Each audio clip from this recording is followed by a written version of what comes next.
Welcome, everyone. Thanks for joining us again here on Facebook. And we are doing our Inside HCF again. And today I've got Nick and Rachel with me with Shores of Grace. So a little bit different than what we've done so far on this series. We have been interviewing and chatting with our staff, and we've kind of run out of areas and staff to do that with. So we decided to do this really amazing thing. Harvest partners with 13 different ministries every month. And we tithe off of the tithes and gifts that we get as a church. And Shores of Grace is one of those ministries. So we want to highlight different ministries going forward. So we thought that'd be a really great twist. So Nick and Rachel, thanks for joining me today. Yeah, we're happy to be with you. We're so happy to talk with you today. Yeah, it's awesome. So tell us a little bit of a backstory. Maybe start with yourselves and then kind of get into Shores of Grace and tell everyone about your ministry. Sure. Yeah, well, it's really cool because we met Justin and Frida about the time that we were moving here to Brazil. So they've kind of been along, and many of the family at Harvest has been along for the From journey. The beginning. And a lot has changed. We're 10 years now here in Brazil. Yeah. And, when we first went, we went with Randy Clark, and I went, actually, Rachel was home with the kids and was ministering in churches and doing worship and leading worship in the churches. But then on the way to the church each night, we'd see all these children on the streets and these women selling their bodies. And it just seemed like something was off, like these massive churches, churches in Brazil in general are much bigger than churches in the U.S. And when we were with Randy, we're ministering in churches of like 15, 20,000 people. Yeah. Wow. But right on the corner, there'd be people prostituting. And I just kept seeing this thing of like, how is it that the church is in revival, but right outside the church, there's kids on drugs and women selling their bodies and so much brokenness, not in a judgmental sense, but just seeing, wow, there's a divide or a gap here between missing. What God's doing in the church and that not overflowing onto the streets. So on that trip, God called us to Brazil, and Rachel was home the night that God really put Brazil in my heart. But God did the same thing with her, even though she was in Mercersburg, Pennsylvania, just a little bit north of you guys. Yeah. And from there, we just did it. We burned the ships and moved our family there. When we moved in 2010, we had 3 kids, but Rachel was pregnant with our 4th. And it was just us. We lived in a hotel room for a couple months. We lived in one room of a friend's apartment for a few months. We lived at like an abandoned old moldy YWAM base for a while. That was fun. But yeah, but we just dove in. I mean, the first week we went right to the streets and really had no idea what we were doing. We both grew up in the Methodist church, and Methodist church, at least in rural areas, doesn't really teach you too much about ministering to prostitutes and pimps. Yeah. And we went to Randy Clark's school, but again, that's more like healing and prophetic words, but not so much like how do you actually rescue someone from sex trafficking? Right. But we went, and we always share where it's like every conversation, God just taught us the next step. It's like in meeting this woman, she told us her backstory, and then that caused us to think, oh, well, then we need to reach people in the slums because these girls are coming from the slums. So then we started ministering in the slums, and then we met girls that said, oh, well, I started when I was 8 or 10 years old. Well, man, we need a home for these younger girls that can be rescued out of this. So everything we do today now with a staff of 100 people just here in Recife. We have several bases now. We have a base in Rio. We have a base in Philadelphia. And Fortaleza. One in Fortaleza, Brazil. And of course, here in Recife is kind of like the mothership of it all. But every aspect of the ministry was started from those first conversations that we had with women and men selling themselves. And there's like one side of things where we can always be trying to put a Band-Aid on the problem, but we need to be on the prevention side of things too. So we kind of work on both ends of that. We have our children's home with girls from 0 to 18. We have a transition home for our girls that have transitioned out of Bethany, out of our rescue home. And then we work in the communities like Nick said, and we work in the red light district where we're in regular communication with guys and girls that are working there selling themselves, and do regular Bible studies with them. So, and we've had 100 children in our children's home, and we've had 32 adoptions. Isn't so that far. awesome? Wow, that's amazing. Multiple others where we were able to work with their family and see family restoration. So yeah, it's grown a lot from when we first came. It was just our family, and now just here in Recife, we have 50 full-time missionaries and 45 full-time Brazilian paid workers, paid staff, plus the other bases. So it's really wild, all the things that God has done. And because it's like the 10th year, we kind of look back some and think, my gosh, like, how did this even happen? I know. We love staying in touch with all of you because you were there during the beginning dreaming processes. We didn't really even have an idea. I mean, God had shown us little pictures of what we were going to be doing, but I really consider all of your prayers and just all of you just believing in these two crazy little Methodist kids that wanted to move to Brazil. Right. That, now we get to share like all the amazing things that God has done. Yeah. Just from following the little baby steps he shows us. Yeah. It's amazing how you take that story of you guys living in a 1-bedroom apartment to now having that many different homes. And not all of them are the same. Like you said, some you're doing the younger kids, some you're doing the transition, some you're doing adults, and then on the street. So like the ministry it's just amazing and such a testament of how you didn't even know where you were going, and having that faith of going, we're walking in the dark on a path and it's one step at a time. And God just lights that one more step and you just do the next thing with having. So you guys just have such an amazing faith there that, gives so many more people encouragement to go, I don't have to have the answer. I don't have to know what it's going to look like. Yeah.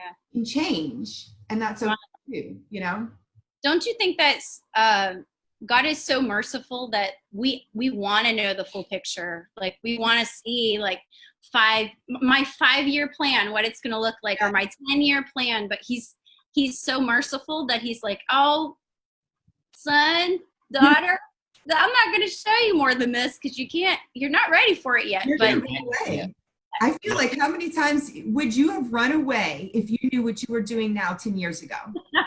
That's what we say. Like, oh, no, that's too much. We can't handle that. Right. And as parents in the mission field, it's like, I always share this when we're teaching missionaries and training missionaries. Like, you want to know the next steps, but if God had told us 10 years ago some of the things that we would go through, that our kids would go through, like the pain that we would go through and things that have happened, I never would have put my family on the plane because I would have said, man, I'm not going to put my family through that. But at the same time, now that our kids are getting older, our kids are 19, 18, 15, and 9. And especially the 3 older ones, they're now the ones that say, man, remember we went through that and it was so hard, but now I see how much that has become my testimony, and I see how faithful God is. And our boys are in college in the U.S. now, and they just see like the difference where so many other kids weren't exposed to that. And maybe sometimes in good intentions, we're kind of like sheltered from those things. Yeah. But our kids like lived through it and saw the faithfulness of God. So it's just amazing how we try to make our own plans, but we always say like, you make the best plans you can, but then God just loves to make a mess of your plans, and his messes are so much more beautiful than our best plans, Yes. Yeah. It's like we need to make plans so that we can move in a direction and just be willing to, to be flexible with that. Because I think it's irresponsible to sit around and do nothing at the same time, to not make plans and just go like, well, God, when you pick me up and move me, then come. It's like, no, I'm going to move forward and I'm just going to yield and go, oh, it's this direction this time. Oh, it's this direction this time, so there's a balance between the two, Yeah. It's like you see when God, I always give this example, when God led Israel out of captivity, out of Egypt, he didn't give them a full GPS plan. It was like, leave Egypt and follow this guy Moses. Yeah. And told them the promise and told them everything that they would receive. But then, as we know, they wandered around 40 years. But when they came to the Red Sea, God opened the waters for them to go. And then you see 40 years later, and they've walked now with God for a whole generation, And when it's time to step into the promised land, now the Jordan River is flooded before them. But this time God doesn't open the waters. He says, step into the waters and then I will open them. Part it. Yeah. So it's like, as we grow in our faith with God, I feel like there's more that he puts on us of like, are you willing to step into the unknown? Yeah. And like you're saying, not just standing back, because how many people stand at kind of the banks of their destiny? It's like, okay, God, open the waters and I'll go. Yeah. And God's like, oh, take a step in and then I'll open them, you know? Yeah. Make it safe. Tell me what's going to happen so that I can be prepared, so that I can make a decision. It's like, no, just come. Like he just calls us to come and to follow, you know? Yeah. And it's always so good. I've never heard someone say, oh, I followed God and that was the worst thing that I've ever done. Like no one thinks like that. When people step out in faith, not just stupid, but when people step out in faith and just go, it's still scary, but we did it anyway because we were sure God was calling us. Like no one ever regrets those things, you know? Right. Yeah. So that's just amazing. And to have that for your kids, like how fantastic for your kids to grow up through that. And like you said, not sheltered, not exposed to the most horrible things ever, but just such an experience. So it's interesting because Forrest, our second born, who's 18, he's in the US still, hopefully trying to get down here to Brazil if they don't close borders and all that. But he was just reading me part of his journal from those first years when we were living in Curitiba in the South. And I remember a time that we ran out of money. We ran out of resources and we literally didn't have any food to eat. A neighbor gave us one roll, like one French roll to eat as a family. And I just remember then thinking, what kind of mother brings their children to a place that doesn't have food? What kind of mother does that? But that's the way that like my mom mind thinks about it. But he was reading me his journal and it was amazing the things that God was teaching his little mind back then and the way that he tells the story today. Yeah. And he wrote in his journal, today we didn't have food. What an honor to get to fast as a family and to see, let's see what God does with this, because this is a sacrifice that we get to give to the Lord, and it must mean that he has something so much greater for us. And he was sharing that while we were eating like a big steak dinner here in our house. I was like, man, boy, is that like a full circle story. Right. Oh gosh, that's amazing. I got goosebumps from that. You know, that's so fantastic. So 10 years ago, like he'd have been 8. So he's somewhere around 8, 9, something like that. Gosh, I feel like having more life experience than I do. It's like, he's more prophetic than I am. Wow. Come on. To view something in that regard and count it blessing, you know, and honor, as opposed to, oh my, and so different, you know. So as we could really take that, and as parents, you know, we could really go, I wonder how my kid is viewing this differently than the way that I'm doing this, and then how we can encourage them in that, you know. And man, I have my kids journaling too. Right. We never want to see our kids going through hard times ever, like especially even now with this pandemic that's happening and all that. We never want our kids to have to go through suffering, but there's so much teaching that God does and instructing and molding in our children and in our families during these times. It's like we never would ask for these things to happen. And in our example of that time, we'd had no food and God provided, and we were so thankful for our little tiny bread roll. But you know, when you think of like the times that we're living in today, I just, you know, we can't now. I guess the U.S. is opening up a little bit more, but you can't go out. You can't be in your regular, you know, routines of things. I just love it when God stops our everything and says, "Now do I have your attention? Now."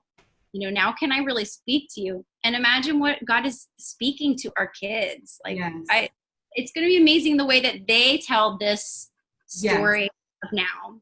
years Yeah. later. Like, what do you remember about the pandemic? You know, it's like asking us, like, where were you in 9/11? Or Yeah. I grew up in Louisiana and we had one particular hurricane. This was before, now a lot of people talk about Katrina. I wasn't in Louisiana when Katrina happened, you know, but, you know, that's more of like the US heard about that. But we had a hurricane when I was in 5th or 6th grade. I was like 10 or 11. And that was a really big deal. We were out of power for a couple of weeks. We didn't go to school for a couple of weeks. And I, you know, like as a younger kid, I remember Hurricane Andrew. I remember, you know, my dad cooking everything on the barbecue pit and how I thought that was so fantastic. And my mom was like, that's because we had no gas in the house.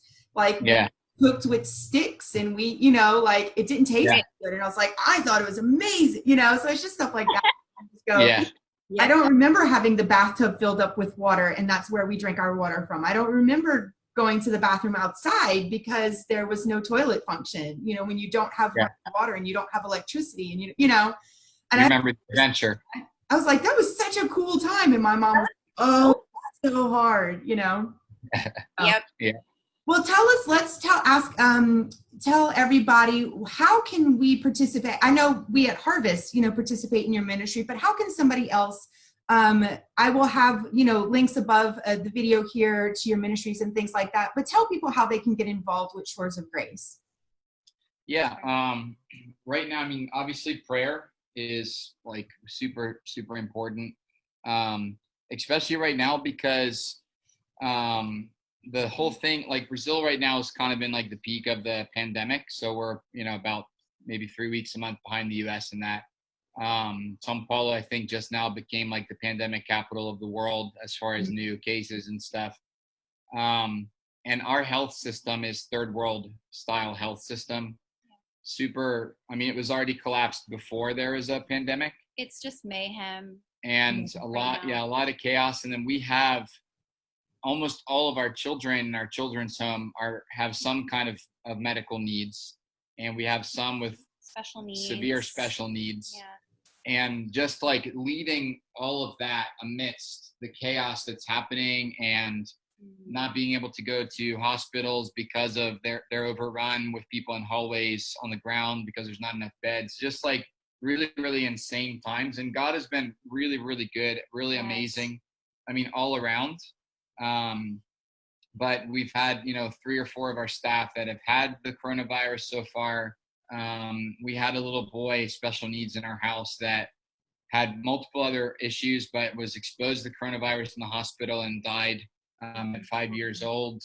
So there's just been so many challenges in terms of doing all of that, but then also keeping our staff with a good heart, full of hope, you know, not feeling overcome. Because it's one thing when you're stuck at home, and I know that's annoying for anybody, but when you're a missionary and you're stuck in your apartment, in our case or whatever, and you can't actually even go and do what you came to do, it starts to really mess with your identity. And there's good and bad in that. The good is that God starts to show you, man, you're a worker bee. You know, you need to remember who you are, not just what you do. But the bad is just that it's hard to keep so many people together and keep them aligned when they're here alone. A lot of our missionaries are here alone, you know, they're single type deal. So just a lot of prayer for that and wisdom for us, for our leadership team as we guide our ministry through all of that. And prayer for protection for our kids. A few of our kids have pretty severe respiratory issues, so we're being really, really careful with them. Kids as in at Bethany, at a rescue home. Yeah, at the girls' home. So yeah, it's a big thing. And then people can also, I mean, certainly give and you know, donate one time or monthly, those kind of things. We love having visitors as well. We've already had a team from Harvest come before. Of course, right now is not ideal, but once things get better, you know. And they will. They'll get better. Yes. We'll always have people come and visit. And a couple different things too on the prayer thing. One is people can follow us on Instagram and Facebook. We always have updates. We just released, I don't know about Facebook, but we just released an English Instagram because most of our posts were in Portuguese. So now we have an English one with English content, testimonies, videos, and ways people can be praying. Awesome. Yeah, so those are ways people can really get involved and be a part of kind of what we're doing, be close. And I think that's right now, that's it. Usually there's like all sorts of other things, but everything's just kind of, Yeah. Everything stopped. kind of a standstill.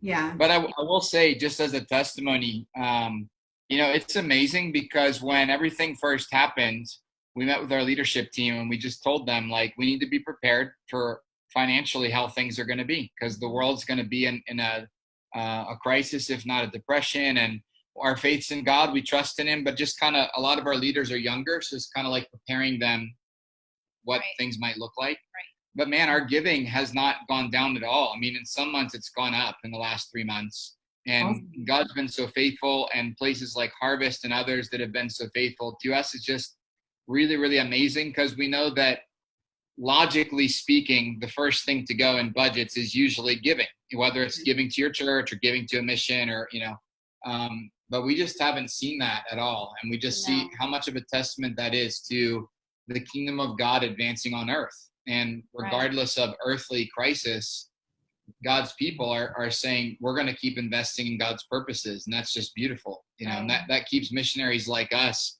on the field. And that's so important. Right. We had, one of the things that we love to see is Brazilians are givers in other ways, but supporting the poor is not necessarily part of like a cultural thing here. So it's one of the things that it's been our heart's desire to see that generosity rise up in Brazilians. And this last year, man, we've just been overwhelmed by, we even had a whole conference that bought us another rescue home that we're in the process of, whenever we can, right, redoing, gutting the whole inside and getting it ready so we can have more special needs babies and all that.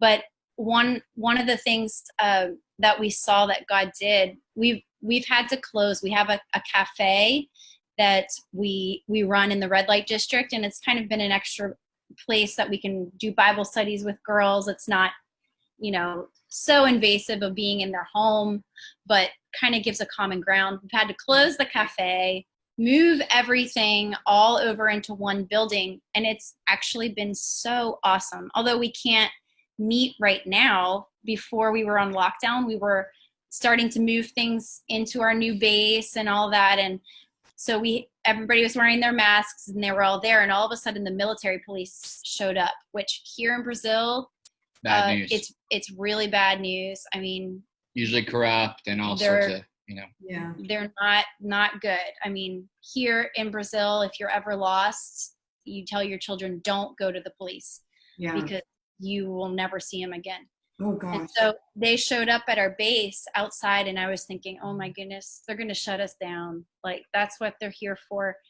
And so I just stepped out, and one of our staff members was talking to him, and the military police gave me a thumbs up and drove away. So I thought, oh, okay, well, the thumbs up is better than a thumbs down. We'll take that. And 2 days later, they showed up, and the military police donated hundreds of bags of food for our poor. Wow. And you should have seen it. I mean, all the trucks showed up, all the military got in a line and just passing down the line all this food, and which we now have, and we're distributing to our poor families in the communities. And that was just an unexpected, totally unexpected blessing. And an answer to our prayers that we really are seeing the Brazilian church and the Brazilian government rising up, but we need the Brazilian government to rise up a little more too. So Well, great. Well, thanks for sharing and being with us today. Is there any last words that you have before we hop off here? Anything else that you want to share with everyone? We love you, Justin and Frida. My goodness, we all love the Harvest you guys. family. Hope to be with you guys again soon, whenever all this craziness passes. Yeah. And we'll have some fellowship time together. You know, another thing, I want to say thank you because both Justin and Frida were big encouragers to us when we were starting to homeschool. I mean, how many people are thankful when they are homeschooling now? Because I'm telling you, in the middle of all this, we haven't missed a beat in our schooling. Yes.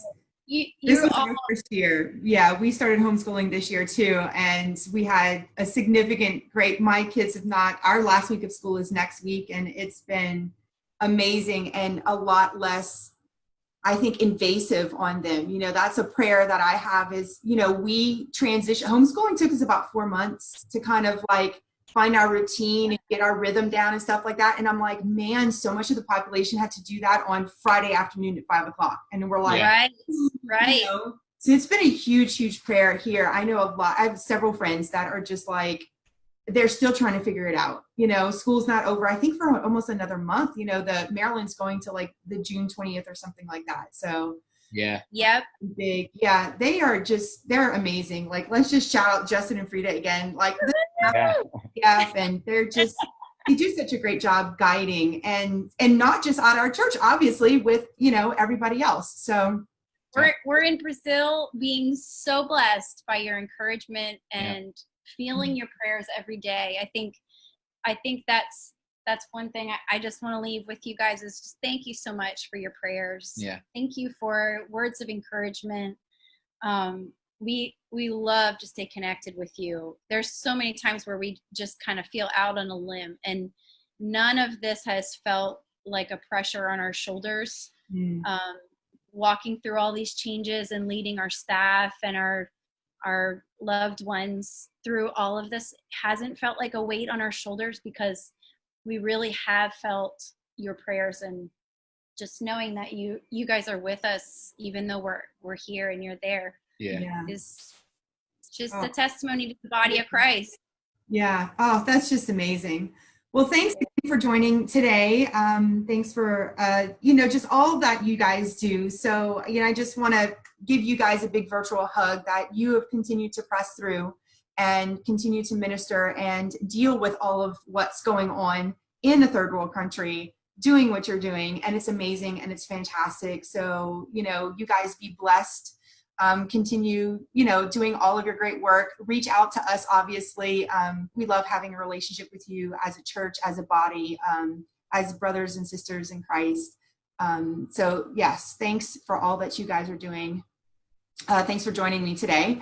And thanks to everybody that's watching. So we are just super excited that you guys have been participating with us online here on Facebook as we jumped into this new video series, and Harvest is doing all sorts of new things online.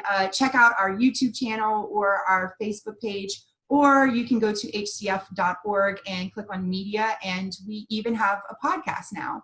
So we're doing all sorts of really new things, and we're so glad that you're here joining us. If you have any questions, feel free to leave them in the comments or shoot us a private message, and we will get back to you, and we'll talk to you again soon.